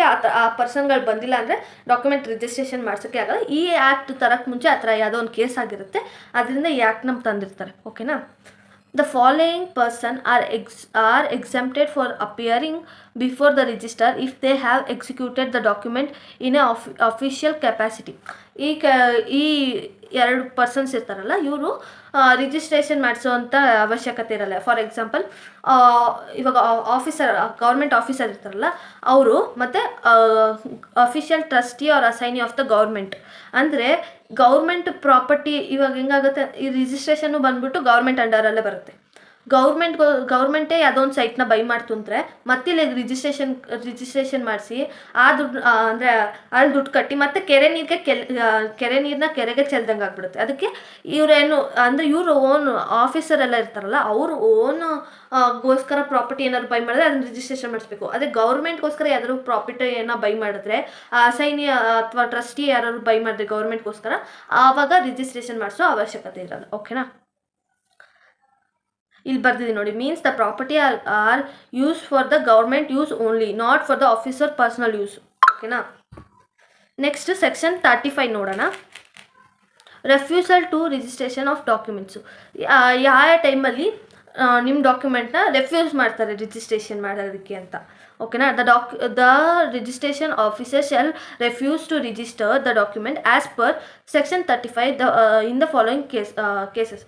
ಈ ಫಾಲೋಯಿಂಗ್ ಕೇಸಸ್, ಇಲ್ಲಿ 10 ಕೇಸಸ್ ಇದೆ. ಈ ಫಾಲೋಯಿಂಗ್ ಕೇಸಸ್ ಏನಾದ್ರು ಆಯಿತು ಅಂದಾಗ ನಿಮ್ಮ ಡಾಕ್ಯುಮೆಂಟ್ನ ರಿಜಿಸ್ಟ್ರೇಷನ್ ಮಾಡ್ಸೋಕ್ಕೆ registrar ಒಪ್ಕೊಳ್ಳೋದಿಲ್ಲ. The person who has presented the document denies to its execution. ಅಂದರೆ ನಾನು ಆಗಲೇ ಹೇಳಿದೆ, ಇಬ್ಬರು ಒಪ್ಕೊಂಡು ಆ ರಿಜಿಸ್ಟ್ರೇಷನ್ ಮಾಡ್ಸೋಕ್ಕೆ ಬಂದಿರ್ತಾರೆ. ಅಲ್ಲಿಗೆ ಬಂದು ರಿಜಿಸ್ಟ್ರಾರ್ ಮುಂದೆ ನಿಂತ್ಕೊಂಡಾಗ ಅವನಂತಾನೆ, ಇಲ್ಲ ನಾನಲ್ಲ ಒಪ್ಕೊಂಡೇ ಇಲ್ಲ ಇವನ ಹತ್ರ ಸೈಟ್ ಮಾರೋಕ್ಕೆ, ಇವನೇ ಸುಳ್ಳೆಲ್ಲ ಹೇಳ್ತಾನೆ ಅಂತ ಅಂದಾಗ, ಡಿನೈಸ್ ಒಪ್ಕೊಳ್ದೇ ಇದ್ದಾಗ, ಅವನು ಎಕ್ಸಿಕ್ಯೂಷನ್ ಮಾಡಿದ್ದು ಅಂತ ಒಪ್ಕೊಳ್ದೇ ಇದ್ದಾಗ ಅದನ್ನು ರೆಫ್ಯೂಸ್ ಮಾಡ್ತಾರೆ ರಿಜಿಸ್ಟ್ರೇಷನ್ ಮಾಡ್ಸೋಕ್ಕೆ. ಒಂದು ಪರ್ಸನ್ ಈಡಿಯಟ್ ಆಗಿ ಅಥವಾ ಮೈನರ್ ಆಗಿ ಅಪಿಯರ್ ಆಗಿದ್ದರೆ ಆವಾಗೂ ರಿಜಿಸ್ಟ್ರೇಷನ್ ಮಾಡ್ಸೋಕ್ಕಾಗಲ್ಲ. If the any person who has executed the document is dead and the legal representative denies its execution. ಏನಂತಂದರೆ, ಇವಾಗ ನಾನು ಆಗಲೇ ಹೇಳಿದ್ದೀನಿ, ಇಷ್ಟು ಜನ ಬಂದುಬಿಟ್ಟು ಅಂದರೆ ಇವಾಗ ಇದರೊಳಗೆ ಯಾರ್ಯಾರು ಎಕ್ಸಿಕ್ಯೂಟ್ ಮಾಡ್ಬೋದು ಅಂತೆಲ್ಲ ಹೇಳಿದ್ದೀರಲ್ಲ, ಅದರೊಳಗೆ ಡಿಸೀಸ್ ಪರ್ಸನ್ ಆಗಿದ್ದರೆ ಅಥವಾ ಡೆಡ್ ಆಗಿದ್ದರೆ ಲೀಗಲ್ ರೆಪ್ರೆಸೆಂಟೇಟಿವ್ ಬಂದುಬಿಟ್ಟು ಎಕ್ಸಿಕ್ಯೂಟ್ ಮಾಡ್ಬೋದು. ಆದರೆ ಏನಂತ ಅಂದರೆ, ಇವಾಗ ಒಬ್ಬ ಪರ್ಸನ್ ಇರ್ತಾನೆ, ಅವನು ಚೆನ್ನಾಗಿರ್ತಾನೆ. ಇದೊಂದು ಕೇಸೇ ಇದೆ ಆಯಿತಾ. ಒಬ್ಬ ಪರ್ಸನ್ ಇರ್ತಾನೆ, ಅವ್ನು ಚೆನ್ನಾಗೇ ಇರ್ತಾನೆ. ಬಟ್ ಇದ್ದಾಗ ಅವನೇನು ಮಾಡ್ತಾನೆ, ಒಂದು ಡಾಕ್ಯುಮೆಂಟ್ಗೆ ಎಕ್ಸಿಕ್ಯೂಷನ್ ಥರ ಮಾಡಿಸ್ತಾನೆ. ಸಡನ್ನಾಗಿ ಅವ್ನು ಸತ್ತೋಗ್ತಾನೆ. ಅವ್ನು ಸತ್ತೋದ್ಮೇಲೆ ಎಕ್ಸಿಕ್ಯೂಷನ್ ಆದಮೇಲೆ ರಿಜಿಸ್ಟ್ರೇಷನ್ ಮಾಡಿಸ್ಬೇಕಲ್ಲ ಡಾಕ್ಯುಮೆಂಟ್ಗೆ. ಅವಾಗ ಲೀಗಲ್ ರೆಪ್ರೆಸೆಂಟೇಟಿವ್ನ ಕರೀತಾರೆ ರಿಜಿಸ್ಟ್ರೇಷನ್ ಮಾಡ್ಸೋಕ್ಕೆ. ಲೀಗಲ್ ರೆಪ್ರೆಸೆಂಟೇಟಿವ್ ಹೇಳ್ತಾನೆ, ಇಲ್ಲ ಇದು ಇದು ರಿಯಲ್ ಅಲ್ಲ, ಇದು ಅಂದರೆ ಫಾರ್ ಎಕ್ಸಾಂಪಲ್ ಅಪ್ಪ ಸತ್ತೋಗಿದ್ದು ಅಂದರೆ ಮಗ ಲೀಗಲ್ ರೆಪ್ರೆಸೆಂಟೇಟಿವ್ ಆಗಿ ಬಂದಿದ್ದಾನೆ ಅಂದರೆ ಅವನಂತಾನೆ, ಇಲ್ಲ ನಮ್ಮಪ್ಪ ಈ ಡಾಕ್ಯುಮೆಂಟ್ಗೆ ಎಕ್ಸಿಕ್ಯೂಟ್ ಮಾಡೇ ಇಲ್ಲ, ಅಂದರೆ ಮಾರೋದಕ್ಕೆ ಆ ಥರ ಎಲ್ಲ ಮಾಡೋದಕ್ಕೆ ಎಕ್ಸಿಕ್ಯೂಟ್ ಮಾಡೇ ಇಲ್ಲ ಅಂತ ಅಂದಾಗ ರಿಜಿಸ್ಟ್ರೇಷನ್ ಮಾಡ್ಸೋಕ್ಕಾಗಲ್ಲ. ಓಕೆನಾ. ಮತ್ತು description of the property is not appropriate. Description of the property is not appropriate ಅಂದರೆ ಡಿಸ್ಕ್ರಿಪ್ಷನ್ ಅಂದರೆ ಅದು ಅಡ್ರೆಸ್ ಏನೇನೋ ಡೀಟೇಲ್ಸ್ ಇರುತ್ತೆ, ಅದು ಇನ್ಅಪ್ರೋಪ್ರಿಯೇಟ್ ಆಗಿ ಅಥವಾ ಪ್ರಾಪರ್ ಆಗಿರಲಿಲ್ಲ ಅಂದರೆ ಆವಾಗ ಮಾಡ್ಸೋಕ್ಕಾಗಲ್ಲ. Presentation of document beyond the prescribe period and fail to pay the fine. ಅಂದರೆ ಇವಾಗ ಹೇಳ್ತಾರೆ ಅವರು ಈ 4 months ಒಳಗಡೆ ರಿಜಿಸ್ಟ್ರೇಷನ್ ಮಾಡಿಸ್ಬೇಕಂತ ಹೇಳಿರ್ತಾರೆ, ಅದು ಅವಾಗ ಮಾಡಿಸಿರಲ್ಲ. ಆಮೇಲೆ ಎಕ್ಸ್ಟೆನ್ಷನ್ 4 months ಕೊಟ್ಟಿರ್ತಾರೆ, ಆಗ್ಲೂ ಅವಾಗ ಮಾಡ್ಸೋಕ್ಕೆ ಬರ್ತಾರೆ, ಬಟ್ ಫೈನ್ ಕಟ್ಟಕ್ಕೆ ಅವ್ರು ರೆಡಿ ಇರಲ್ಲ, ಆವಾಗ್ಲೂ ರಿಜಿಸ್ಟ್ರೇಷನ್ ಮಾಡಿಸಲ್ಲ. Presentation of document at the wrong register ಏನಂತಂದರೆ ನಿಮ್ಮದು ಇದಿರುತ್ತಲ್ಲ, ಸೈಟ್ ಇರುತ್ತಲ್ಲ, ಅದು ಬಂದುಬಿಟ್ಟು ಸೌತ್ ಎಂಡಲ್ಲಿ ಇರುತ್ತೆ. ನೀವು ರಿಜಿಸ್ಟ್ರೇಷನ್ ಮಲ್ಲೇಶ್ವರಮಲ್ಲಿ ಹೋಗಿ ಮಾಡಿಸಿದ್ರೆ ಅವರು ಮಾಡಲ್ಲ ಅಂತ ಕಳಿಸ್ಬಿಡ್ತಾರೆ. Non payment of registration fees ಏನಿರುತ್ತೆ ಅದನ್ನು ನೀವು ಪೇ ಮಾಡಲಿಲ್ಲ ಅಂದಾಗ ಕ್ಯಾನ್ಸಲ್ ಮಾಡ್ತಾರೆ. ನೆಕ್ಸ್ಟು ಮ್ಯಾಪ್ ಮತ್ತು plans of the property is not submitted. ನಿಮ್ಮದು ಪ್ರಾಪರ್ಟಿ ಪ್ಲ್ಯಾನು ಮ್ಯಾಪು ಎಲ್ಲ ಸಬ್ಮಿಟ್ ಮಾಡ್ಬೇಕಂತ ಅದನ್ನು ಸಬ್ಮಿಟ್ ಮಾಡಲಿಲ್ಲ ಅಂದರೆ. Photography and finger prints remains unmatch. Photography ಮತ್ತು ಫಿಂಗರ್ ಪ್ರಿಂಟ್ಸ್ ಏನಾದರೂ ಮ್ಯಾಚ್ ಆಗಲಿಲ್ಲ ಅಂದರೆ ಆವಾಗಲೂ ಕ್ಯಾನ್ಸಲ್ ಮಾಡ್ತಾರೆ. Interlineation blanks or alteration are not attach with the signature. ಏನಂತಂದರೆ ಅಲ್ಲಿ ಹೆಂಗಿರುತ್ತೆ ಅಂದರೆ ಡಾಕ್ಯುಮೆಂಟಲ್ಲಿ I am dash having a dash ಆ ಥರ ಡ್ಯಾಶ್ ಇರುತ್ತೆ, ಅಂದರೆ ಸ್ಪೇಸ್ ಇರುತ್ತೆ, ಅಲ್ಲಿ ನಾವು ಫಿಲ್ ಮಾಡಬೇಕು. ಅಲ್ಲಿ ಏನಾದ್ರು ಅವರು ಫಿಲ್ ಮಾಡಿಲ್ಲ ಅಂದರೆ, ಸಿಗ್ನೇಚರ್ ಎಲ್ಲ ಹಾಕಿಲ್ಲ ಅಂದರೆ, ಏನೇನು ಅಟ್ಯಾಚ್ಮೆಂಟ್ಸ್ ಏನೇನು ಬೇಕಿರುತ್ತೋ ಅದನ್ನೆಲ್ಲ ಮಾಡಿಲ್ಲ ಅಂದರೆ ಆವಾಗ್ಲೂ ಕ್ಯಾನ್ಸಲ್ ಮಾಡ್ತಾರೆ ರಿಜಿಸ್ಟ್ರೇಷನ್ ಮಾಡ್ಸೋಕ್ಕೆ. ಓಕೆನಾ? ಮಾಡ್ಸೋಂಗಿಲ್ಲ ಅಂತ ರೆಫ್ಯೂಸ್ ಮಾಡ್ತಾರೆ. ನೆಕ್ಸ್ಟ್ ಇಲ್ಲೊಂದು ನೋಟ್ ಇದೆ, ಅದು ನೋಡೋಣ. If the registration is refuse the sub register has to issue an order for refusal ಆಗಿದ ತಕ್ಷಣ ಸಬ್ ರಿಜಿಸ್ಟರು ಒಂದು ಆರ್ಡರ್ನ ಕೊಡಬೇಕಾಗತ್ತೆ, ಇದು ರೆಫ್ಯೂಸ್ ಆಗಿದೆ ಅಂತ. ಇಲ್ಲೊಂದು ಇದಿದೆ ನೋಡಿ, ಸಬ್ ರಿಜಿಸ್ಟರ್ ರೆಫ್ಯೂಸ್ ಆಯಿತು ಅಂದರೆ 30 days ಒಳಗೆ ರಿಜಿಸ್ಟರ್ಗೆ ನೀವು ಅಪ್ಲೈ ಮಾಡ್ಬೋದು. ಅಲ್ಲೂ ರೆಫ್ಯೂಸ್ ಆಯಿತು ಅಂದರೆ ಅದ್ರ 30 days ಒಳಗಡೆ ಸಿವಿಲ್ ಕೋರ್ಟ್ಗೆ ನೀವು ಅಪ್ಲೈ ಮಾಡ್ಬೋದು. ಅದನ್ನೇ ಇಲ್ಲಿ ಬರೆದಿದ್ದಾರೆ. Appeal against such order shall be made to the register within 30 days. Next ಲೆವೆಲ್ಗೆ ಅಪೀಲ್ ಮಾಡ್ಬೋದು. If the register also refuse the register a suit can be filed within 30 days in a civil court. Civil ಕೋರ್ಟಲ್ಲಿ ನೀವು ಸೂಟ್ನ file ಮಾಡ್ಬೋದು. ನಾವು next topic ಹೋಗೋಣ. ಇನ್ನೊಂದು note ನೋಡೋಣ ಇದ್ರೊಳಗೆ. ಏನಂತಂದರೆ in the state of Punjab versus Mahabir Singh ಅಂತ ಇದ್ರದ್ದು ಕೇಸ್ ಇದೆ. ಇದೇ 8 marks ಕ್ವಶನಲ್ಲೂ ಕೇಳ್ತಾರೆ, ತುಂಬ ಇಂಪಾರ್ಟೆಂಟ್ ಕ್ವಶನ್ ಇದು. ಏನಂತಂದರೆ ಈ ಕೇಸಲ್ಲಿ ಮಹಾಬೀರು ರಿಜಿಸ್ಟ್ರೇಷನ್ ಮಾಡ್ಸೋಕ್ಕೆ ಅಂತ ಹೋಗಿರ್ತಾನೆ ಪಂಜಾಬಲ್ಲಿ. ಆ ಟೈಮಲ್ಲಿ ಅವನೇನಂದ್ರೆ ಸ್ಟ್ಯಾಂಪ್ ಡ್ಯೂಟಿನ ಕಟ್ಟಿರಲ್ಲ. ಆವಾಗ ಏನು ಮಾಡ್ತಾರೆ, ರೆಫ್ಯೂಸ್ ಮಾಡಿಬಿಡ್ತಾರೆ. ಆ ರಿಜಿಸ್ಟರು ನಿಮ್ಮದು ಇದನ್ನು ರಿಜಿಸ್ಟ್ರೇಷನ್ ಮಾಡ್ಸೋಕ್ಕಾಗಲ್ಲ ನಾನು ಅಂತ ರೆಫ್ಯೂಸ್ ಮಾಡ್ತಾರೆ. ಆವಾಗ ಈ ಕೇಸ್ ಇದಾಗಿದ್ದು. ಆವಾಗ ಏನಂತಂದರೆ ಸ್ಟ್ಯಾಂಪ್ ಡ್ಯೂಟಿ ಕಟ್ಟಿಲ್ಲ ಅಂದರೆ ರಿಜಿಸ್ಟ್ರೇಷನ್ನ ರೆಫ್ಯೂಸ್ ಮಾಡೋಂಗಿಲ್ಲ ಅಂತ ಬರುತ್ತೆ. ಅದನ್ನೇ ಇಲ್ಲಿ ಹೇಳ್ತಾರೆ. It was held if a document is an opinion of register is understamped ಅಂದರೆ stamp duty is not paid ಅಂತ. he have to register the same and should make reference to the ಕಲೆಕ್ಟರ್ಗೆ ಈ ಥರ ಈಗ ಅದನ್ನೇ ಸೇಮ್ನೇ ರಿಜಿಸ್ಟ್ರೇಷನ್ ಮಾಡಿಸ್ಬೇಕು register, ಮತ್ತು ಕಲೆಕ್ಟರ್ಗೆ ಹೇಳ್ಬೇಕು ಈ ಥರ ಅರ್ಧಂಬರ್ಧ ಕಟ್ಟಿದ್ದಾರೆ ಸ್ಟ್ಯಾಂಪ್ ಡ್ಯೂಟಿ ಅಂತ. ಕನ್ಕ್ಲೂಷನ್ ಏನು ಅಂತಂದರೆ register can not refuse on the grounds that the document is understamped as per this act ಅಂತ ಹೇಳ್ತಾರೆ. ಓಕೆನಾ? ನೆಕ್ಸ್ಟು ನಾವು ಎಫೆಕ್ಟ್ಸ್ ಆಫ್ ರಿಜಿಸ್ಟ್ರೇಷನ್ ನೋಡೋಣ. Registration gives you very value rights. Registration ಮಾಡಿಸೋದ್ರಿಂದ ನಿಮಗೆ ರೈಟ್ಸ್ ಸಿಗುತ್ತೆ. If the document is not register the value become almost nil. ಯಾವುದೇ ಒಂದು ಡಾಕ್ಯುಮೆಂಟ್ ರಿಜಿಸ್ಟ್ರೇಷನ್ ಆಗಲಿಲ್ಲ ಅಂದರೆ ಆ ಡಾಕ್ಯುಮೆಂಟ್ದು ವ್ಯಾಲ್ಯೂ ಬಂದ್ಬಿಟ್ಟು ಆಲ್ಮೋಸ್ಟ್ ನಿಲ್ ಆಗುತ್ತೆ. A document takes effective from the date of execution. ಯಾವುದೇ ಥರ ಡಾಕ್ಯುಮೆಂಟು ಯಾವಾಗ ಎಫೆಕ್ಟಿವ್ ಆಗುತ್ತೆ ಅಂದರೆ ಅದು ಬಂದ್ಬಿಟ್ಟು ಫ್ರಮ್ ದ ಡೇಟ್ ಆಫ್ ಎಕ್ಸಿಕ್ಯೂಷನಲ್ಲಿ, not from the date of registration ಆಗೋಕ್ಕಲ್ಲ, ಮುಂಚೆನೇ ಎಕ್ಸಿಕ್ಯೂಷನ್ ಆಗಿದ್ದ ಟೈಮಿಂದನೇ ಅದು ಎಫೆಕ್ಟಿವ್ ಆಗುತ್ತೆ. However if the document says that date will be effective from the particular date, it will be effective from that date. ಅಂದರೆ ಕೆಲವು ಟೈಮಲ್ಲಿ ಕೆಲವ್ರಿಗೆ ಇರುತ್ತಲ್ಲ ಸ್ವಲ್ಪ ರಾಹುಗಾಲ, ಕೆಲವರು ಡೇಸ್ ಎಲ್ಲ ಚೆಕ್ ಮಾಡಿಬಿಟ್ಟು ಇದು ಮಾಡ್ತಾರೆ, ಆ ಥರ ಎಲ್ಲ ಇರ್ತಾರೆ. ಆವಾಗ ಅವ್ರಿಗೆ ಇಷ್ಟವಾಗಿರೋ ಡೇಟಲ್ಲಿ ರಿಜಿಸ್ಟ್ರೇಷನ್ ಎಫೆಕ್ಟಿವ್ ಆಗಲಿ ಅಂತ ಕೇಳ್ತಾರೆ. ಇಲ್ಲ ಬೇರೆ ರೀಸನಿಂದನೂ ಡೇಟ್ನ ಬೇರೆ ಡೇಟಿಂದ ಎಫೆಕ್ಟಿವ್ ಆಗಲಿ ಅಂತ ಅವ್ರು ಕೇಳಿದಾಗ ಆ ಡೇಟಿಂದನೇ ಎಫೆಕ್ಟಿವ್ ಆಗಿ ಇರುತ್ತೆ. ಆ ಪಾಯಿಂಟ್ನ ಇಲ್ಲಿ ಹೇಳ್ತಿದೆ. Next registration of document gives you following rights. Registration of ಡಾಕ್ಯುಮೆಂಟ್ಸಿಂದ ಏನೇನು ರೈಟ್ಸ್ ಸಿಗುತ್ತೆ ನಿಮಗೆ ಅಂದರೆ, the document in respect to immovable property is registered. All the person dealing with that property are deem to have a notice of registration deed. ನೀವು registration ಮಾಡ್ಸೋಕೆ ಹೋಗ್ತಿರಲ್ಲ, ಯಾರ್ಯಾರು property ಜೊತೆ ಡೀಲ್ ಮಾಡ್ತಿರೋ ಎಲ್ಲರಿಗೂ ಒಂದು ಮೇಲ್ ಥರ ಏನೋ ಒಂದು ನೋಟಿಫಿಕೇಷನ್ ಬರುತ್ತೆ, ನೋಟಿಸ್ ಬರುತ್ತೆ, ಈ ಸೈಟು ರಿಜಿಸ್ಟ್ರೇಷನ್ ಆಗ್ತಾಯಿದೆ ಅಂತ. ಅದು ಆವಾಗ ಗೊತ್ತಾಗುತ್ತಲ್ಲ, ಏನಾದ್ರು ಫೇಕಾಗಿ ಏನಾದ್ರು ಬೇರೆಯವ್ರು ಯಾರಾದ್ರು ರಿಜಿಸ್ಟ್ರೇಷನ್ ಮಾಡಿಸ್ಕೊತಿದ್ರೆ ನಿಮ್ಮದು ಬೇರೆಯವರು ಇದು ಮಾಡ್ತಾಯಿದ್ದಾರೆ ಅಂತೆಲ್ಲ ಇನ್ಫಾರ್ಮೇಷನ್ ಬರುತ್ತಲ್ವ, ಅದರಿಂದ ಇದು ಇಂಪಾರ್ಟೆಂಟ್ ಆಯಿತಾ. ಎನಿ ನಾನ್ ಟೆಸ್ಟಮೆಟರಿ ಡಾಕ್ಯುಮೆಂಟ್ ಅಂದರೆ ಆ ಡಾಕ್ಯುಮೆಂಟ್ ಪ್ರಿಪೇರ್ ಆದಾಗಿಂದನೇ ಎಫೆಕ್ಟಿವ್ ಆಗಿರುತ್ತೆ. ಟೆಸ್ಟಮೆಟರಿ ಡಾಕ್ಯುಮೆಂಟ್ ಅಂದರೆ ಯಾವ್ದಾದ್ರು ಒಂದು ಇವೆಂಟ್ ಆದಮೇಲೆ ಅದು ಎಫೆಕ್ಟಿವ್ ಆಗಿರುತ್ತೆ. ಫಾರ್ ಎಕ್ಸಾಂಪಲ್ ವಿಲ್ಲು, ಮನುಷ್ಯ ಸತ್ತಾದಮೇಲೆ ಅದು ಎಫೆಕ್ಟಿವ್ ಆಗಿರುತ್ತೆ. ನಾನ್ ಟೆಸ್ಟಮೆಟರಿ ಆದರೆ ಆನ್ ಸ್ಪಾಟ್ ಇಮಿಡಿಯೇಟ್ಲಿ ಎಫೆಕ್ಟಿವ್ ಆಗಿ ಬರುತ್ತೆ. ಓಕೆನಾ. Register under this act takes effective against the oral agreement relating to the property. ನೀವು ಯಾರು ಓರಲ್ ಅಗ್ರಿಮೆಂಟ್ ಮಾಡಿದರೆ ಅದ್ರ ವಿರುದ್ಧವಾಗಿ ನಾನ್ ಟೆಸ್ಟಮೆಟರಿ ಡಾಕ್ಯುಮೆಂಟ್, ಈ ಡಾಕ್ಯುಮೆಂಟು ನಿಮಗೆ ಜಾಸ್ತಿ ಎಫೆಕ್ಟಿವ್ ಆಗಿರುತ್ತೆ ಓರಲ್ ಅಗ್ರಿಮೆಂಟ್ಗಿಂತ. ನೀವು ಹೇಳೋದಕ್ಕಿಂತ ಕೈಯಲ್ಲಿ ಬರೆದಿರೋದಕ್ಕೆ ಜಾಸ್ತಿ value. The document related to immovable property which is required to be registered and according to the register takes effective against the unregistered document in relation to same property. ಮತ್ತೆ unregistered documents ಎಲ್ಲ ಇರುತ್ತಲ್ಲ, ಅದಕ್ಕೆ ಮತ್ತೆ registered document ಅಂತ ಬಂದಾಗ ಆ registered ಡಾಕ್ಯುಮೆಂಟ್ಗೆ ಜಾಸ್ತಿ value ಇರುತ್ತೆ.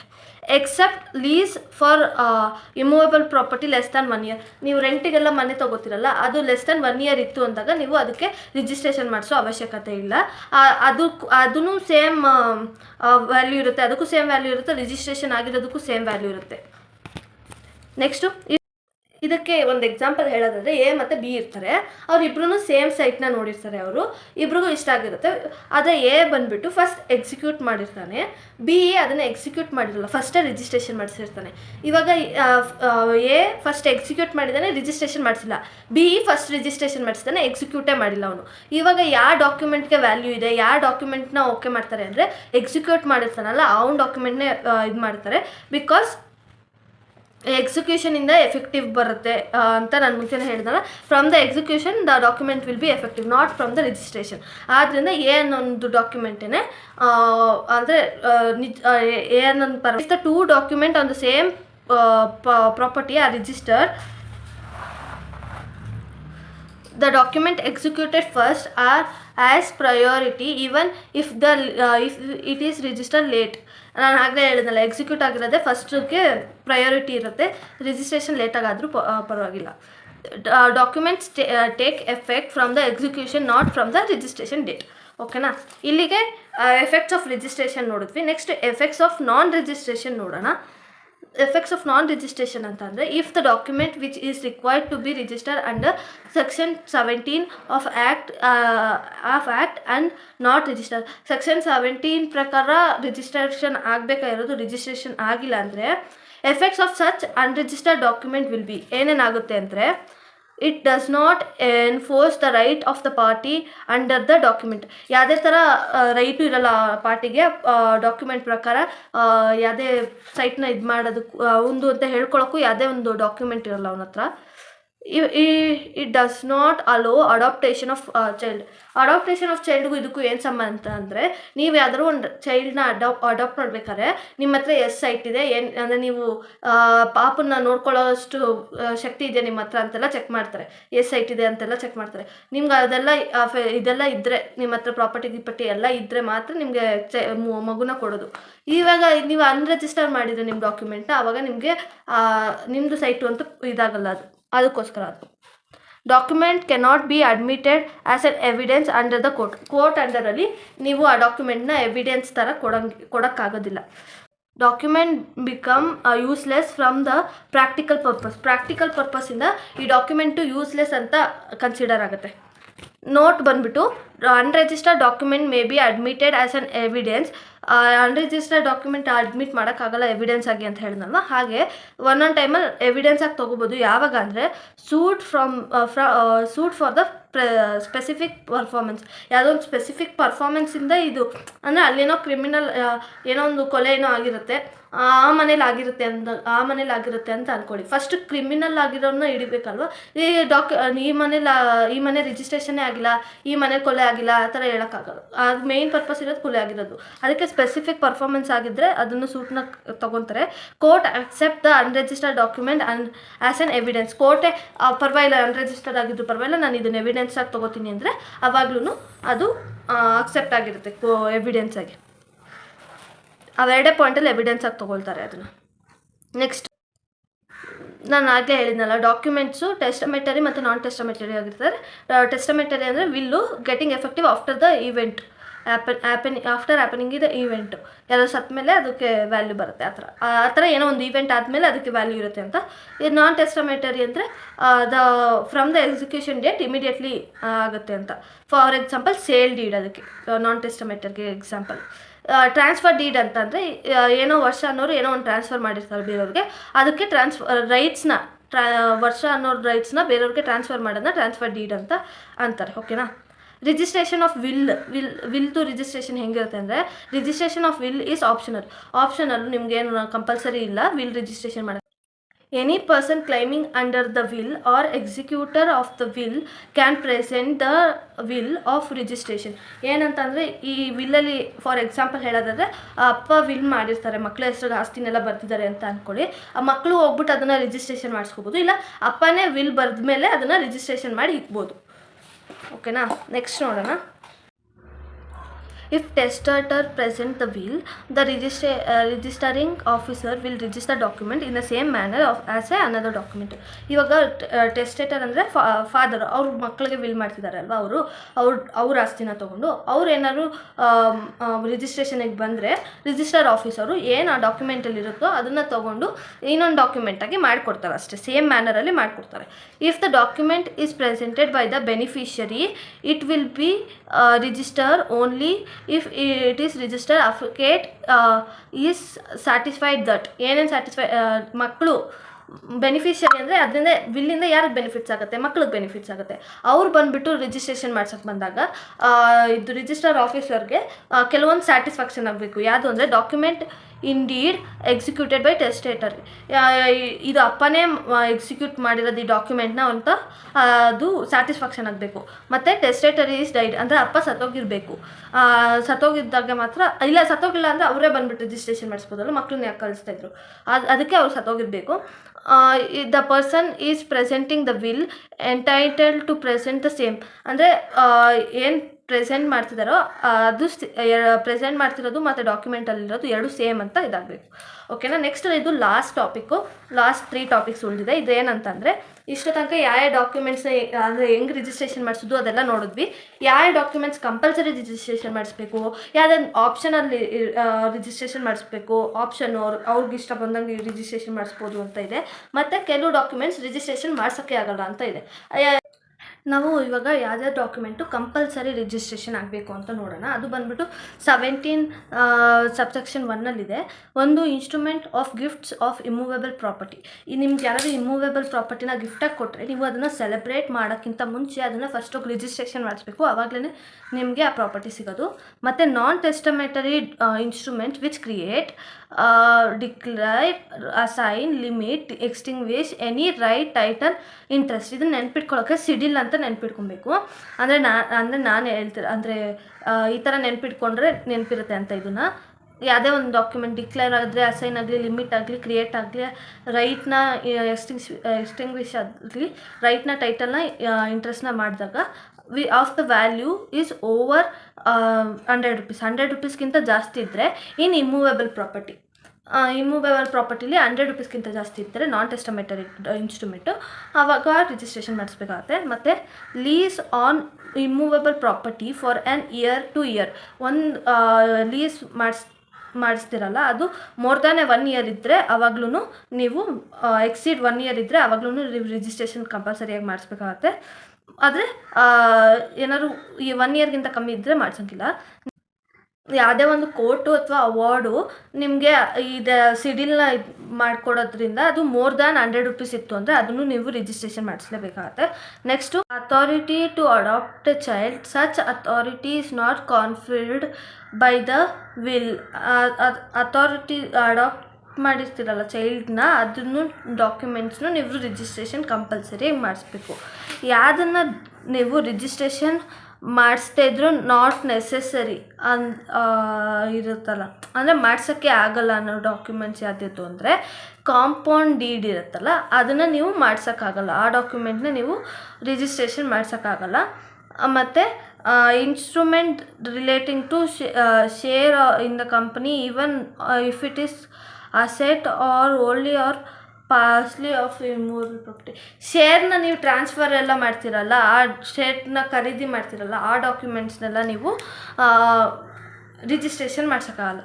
ಆಮೇಲೆ endorsement of transfer of such debenture, ನೀವು ಯಾವ್ದಾದ್ರು ಡಿಬೆಂಚರ್ನ ಟ್ರಾನ್ಸ್ಫರ್ ಮಾಡಿದ್ರೆ ಅದನ್ನು ಏನು ರಿಜಿಸ್ಟ್ರೇಷನ್ ಮಾಡ್ಸೋಕ್ಕಾಗಲ್ಲ. ಮತ್ತು grant of immovable property by the government, ಯಾವ್ದಾದ್ರು ನಿಮಗೆ ಇಮ್ಮೂವೇಬಲ್ ಪ್ರಾಪರ್ಟಿ ಗ್ರ್ಯಾಂಟಾಗಿ ಸಿಕ್ಕಿದ್ರೆ ಬೈ ದ ಗೌರ್ಮೆಂಟ್, ಅದನ್ನು ರಿಜಿಸ್ಟ್ರೇಷನ್ ಮಾಡಿಸೋ ಅವಶ್ಯಕತೆ ಇಲ್ಲ.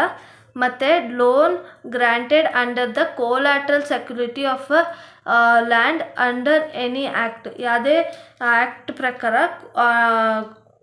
ಕೋಲಾಟ್ರಲ್ ಅಂದರೆ ಏನಾದ್ರು ಈಸ್ಕೊಂಡ್ಬಿಟ್ಟು ಸೆಕ್ಯೂರಿಟಿಯಾಗಿ ಈಸ್ಕೊಂಡ್ಬಿಟ್ಟು ಲೋನ್ನ ಮಾಡಿಸಿರ್ತಾರಲ್ಲ, ಅದನ್ನು ಏನು ರಿಜಿಸ್ಟ್ರೇಷನ್ ಮಾಡಿಸೋ ಅವಶ್ಯಕತೆ ಇಲ್ಲ. ಮತ್ತು any endorsement of markets deed, acknowledgement of payment of only or any part of markets money.